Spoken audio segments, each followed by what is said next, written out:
Right. This is Lewis Hart for Boxing Social in association with Empire Fight Store. Delighted to be joined with IBO Super Bantamweight World Champion Shabaz Masoud. Yeah, it's been about 10 days now since the Yeah, Liam Davies fight. It's been a while, but yeah, but how's things, mate? How have you been? yeah, good. Thank you, mate. Honestly, back home, it was nice seeing the family, seeing some friends, and just nice to spend time with my family, my missus, my little boy, my mum, dad, brother, and yeah, it's been nice.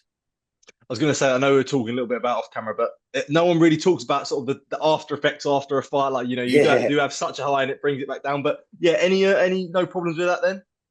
nah, nothing, mate. Like I said to you earlier, come back, missus like ears in, look after him, we'll change his nappy, do this and that. So you get humbled real quick. You just literally you come from a high, you come back home, you're back to reality, and then on to the next one, back in the gym, back training.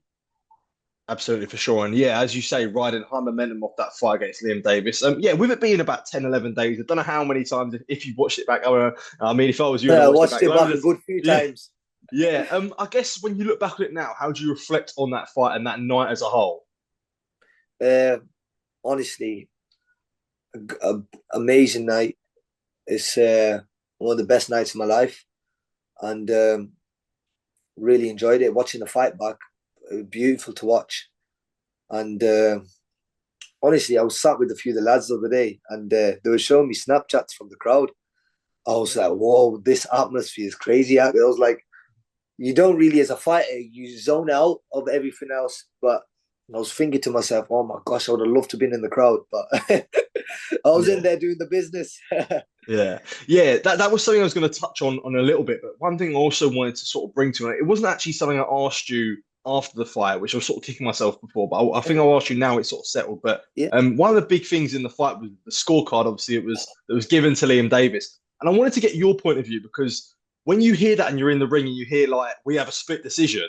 wow. I remember reading Carl Frampton's book when he fought Scott Quigg, and he sort of talks about Yeah. like the fears that he had when he heard this like the scorecard given to Queen. What was going through your mind when you heard split decision when you put on such a show like that?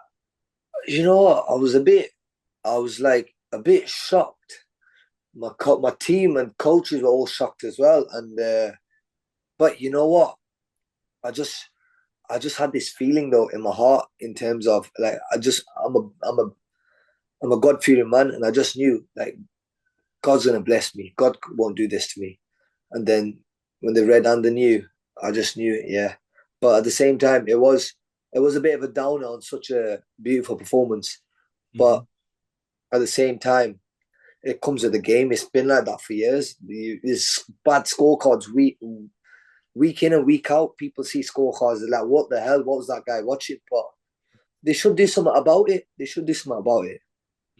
Yeah, definitely. And I guess just sort of just focusing back on the fight there. And I think if you look at it, like you built a healthy lead, especially throughout the whole fight, it was pretty Yeah. dominant in your favor. But was there anything that surprised you? I guess when you was having so much success in there and sort of you was boxing as well as you was.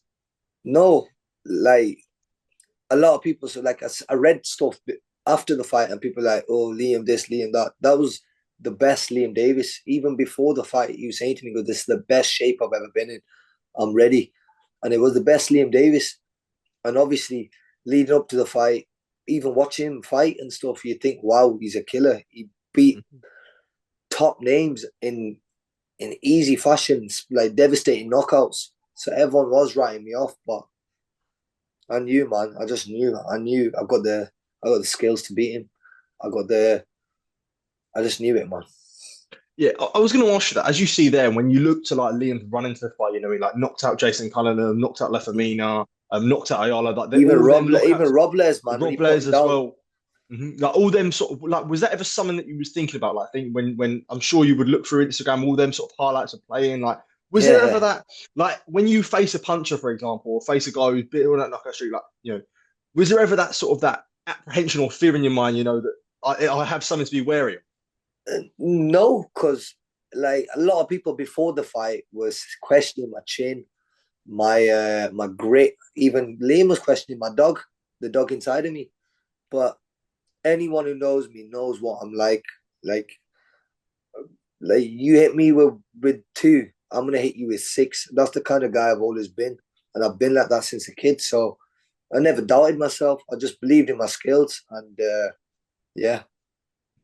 One thing that is always good in life in general is always proving people wrong and answering questions Yeah, that hadn't been questioned before.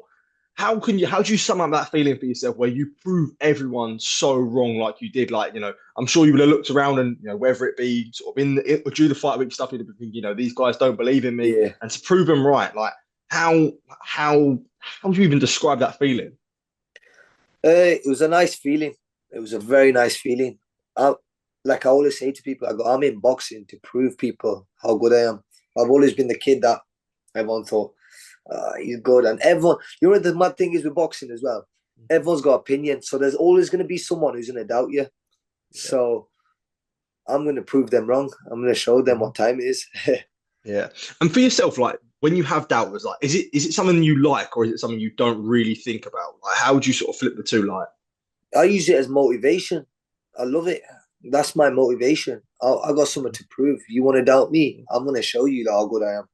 I'm going to show everyone. Plus, obviously, when you go through struggles in life and stuff, you're not meant to be that guy at the top of the world.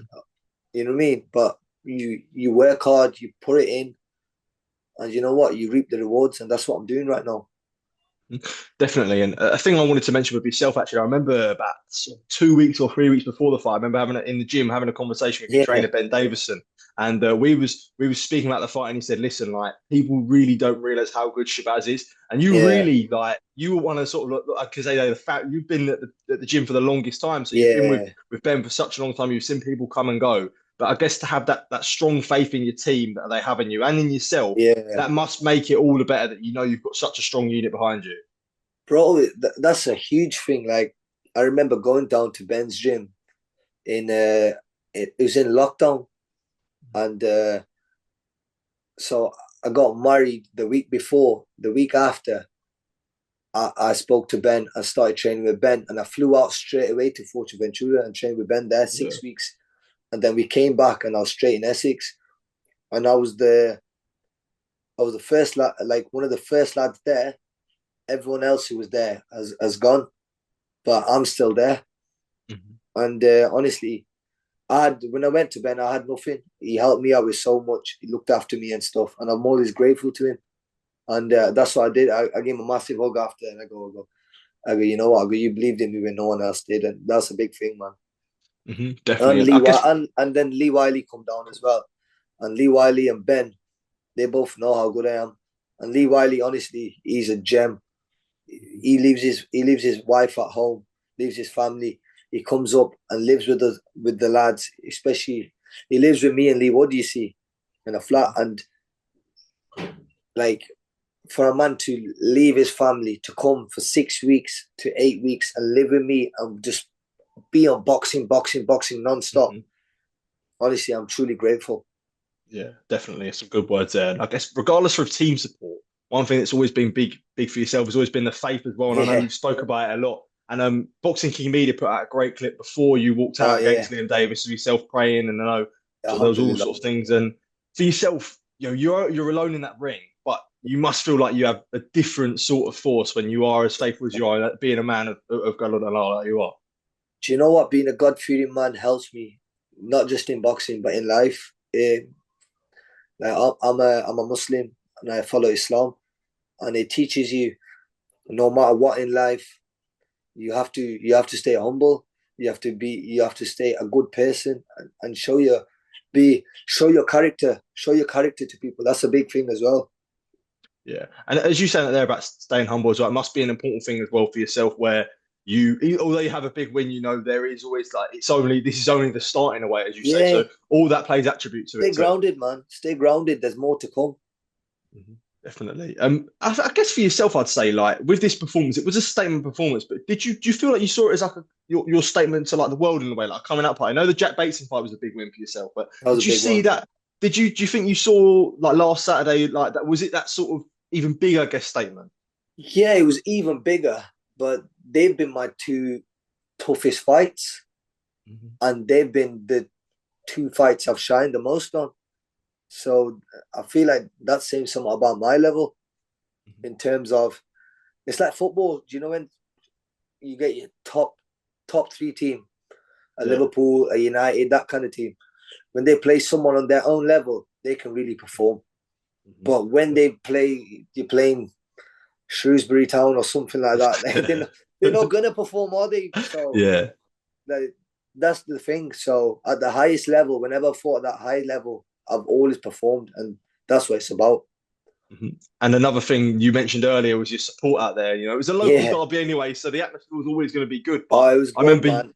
your fans on like the left hand side, Liam's on the right hand side. But your fans, as you say, as you grew in confidence, your fans grew in confidence. So, and as you look back on it now, seeing the amount of people that It's come and it's support you, it's fans were quiet after the first round. yeah, yeah. But that must have been like that. That's something that you dream of in a way. I can't describe me that as a feeling. Yeah, like Alhamdulillah, we sold about, I think it was 400 to 450 tickets. They were just personal though. They were personal people we know. So family, friends, cousins, like they were just tickets to people we know. A lot of people were messaging me, oh, should get tickets from here, there, everywhere. I had people come from Scotland, London, Manchester, Liverpool. But I was telling people, look, just buy them online. You're too far to drop tickets off. So I'll just say buy them online. But the personal tickets we sold, like they were genuinely people that we actually know, and I'm truly grateful, man. I've got a great set of fans. Even the chants they come out with, like, it was funny. It was good. It was good. Yeah. Do you think the Stoke Homecoming is realistic? I know Nathan Heaney obviously has Yeah, his own version of supporters, and Queensbury matching they're both on the same platform they're now. on the So zone. So do you think whatever that's a does, realistic thing? yeah, 100%. Now, obviously Queensbury are with the zone. Why not? That's massive. A homecoming here. That's huge, and I'm happy. I'm happy if that something like that happens, and I love to do it for my fans. Final one from myself. Have you had much thought of what is potentially next? I know Peter McGraw and Dennis McCann do have a Yeah, clash, and I know that there's always the lure of Japan is always going to be as well with Inoue and yeah. all the other fighters there. So have you had much chance to think about what is next? Uh, to be honest with you, you can ask Ben this as well when you see him. I don't ask who or what. I'm literally like, when? Let's go. I don't fear anybody. I got smoke for everyone. I believe my skills compete with anyone and everyone. So let's see who's next. The team decide that. I got to do my bit. I got to live the life and stay grounded. Surely a clash, going to Japan to fight someone like Inoue must be quite enticing, then, Mate, surely. you dream of it. That's what you're in the game for, to test yourself against the best. So if it comes, it comes. But at the same time, I do hear rumors he's moving up, and I've got a top 5 ranking now with the WBA. Should be with the WBC, I think, because Liam was number 5, and with the IBF as well. So, and I've got the IBO. So you don't know. Next year's a good year. Definitely, for sure. Shabaz, as always, a pleasure to see. Pleasure to see Cheers, you, mate. Bruce. Always good to speak to you. Nah, And thank you, yeah, man. I appreciate always you. always appreciate your time, man. Yeah, all the best. Enjoy the rest of the year, mate. Top man. Thanks, Thank you. bro. I appreciate that. Cheers, Thank mate. you.